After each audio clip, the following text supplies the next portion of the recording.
What's up, guys? Welcome to your 131st Android tutorial for the new Boston.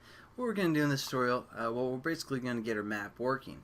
So the first thing I want you guys to do is open both your layout and your main file, main Java file, and these are the two classes that we're going to work with. The first thing that we want to do is in our XML file. Right now we don't have any kind of Google Map reference, so what we're going to do, we're actually going to delete that text that's in there. Just delete that, and then we're going to go over to the website where we got our key, and we're just going to actually copy this reference right here that they give us. And this is basically for the XML layout. It's a map view, which is actually going to be used to see your map. And when we change our key later, when we're actually signing our project to the market, we're going to change this reference right here, which with this code. Once we get a new code, I should say, for the market. Anyway, so we're going to go back into our XML file, and we're just going to hit Control V here, and we have our map view for the most part set up. We might also want to add a reference so we can refer to it in Java, so we're just going to say ID equals quotations at plus ID / MV for map view main, something like that. Now we're pretty much done for now in this tutorial with the main XML file. The next thing that we want to do is we want to set up a reference and also set up this Java class. And the only thing that we're going to pretty much change is it's not called an activity anymore. It's actually going to be a map activity. So you guys want to make sure you change that, otherwise it's not going to work. And then we just have to import that and implement the method from the map activity. And we're pretty much good to go. Again, it won't work if you have the activity. We need a map activity. So that's pretty much the key point for this tutorial. And then we're also just going to go into our imports and delete the activity one because we no longer need that since we're working with map activity. So there we go. We're pretty much good. Let's just set up our reference real quick. So let's make it a variable up here.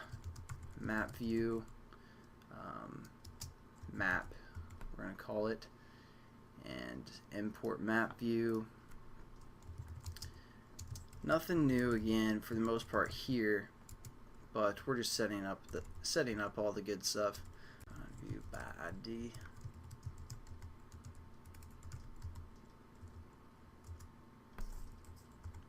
And then if everything's set up right, we can run it, and we're just going to hit, and we should get something like this.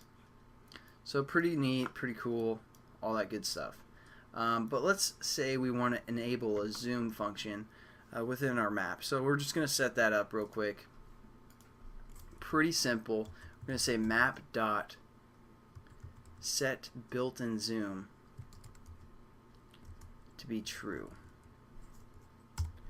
And now when we run our application again, alright, for some reason I thought when we ran it there'd be two buttons for a zoom, like zoom in and zoom out, but you know, I guess we don't. But now we have the built-in zoom available where we can, you know, scroll or use two fingers to zoom in, zoom out, all that stuff. So pretty much that's it for this tutorial. Pretty simple for the most part. And just to mention, if you guys are getting like a gray grid, which you know might appear the first time you run it anyways, so just wait a couple minutes, and if it's still a gray grid, you want to probably go back to the previous tutorial and make sure you get another key for your application and just change your key reference to make sure it works. Maybe you typed one letter in wrong when we were trying to get our key or certificate for the fingerprint.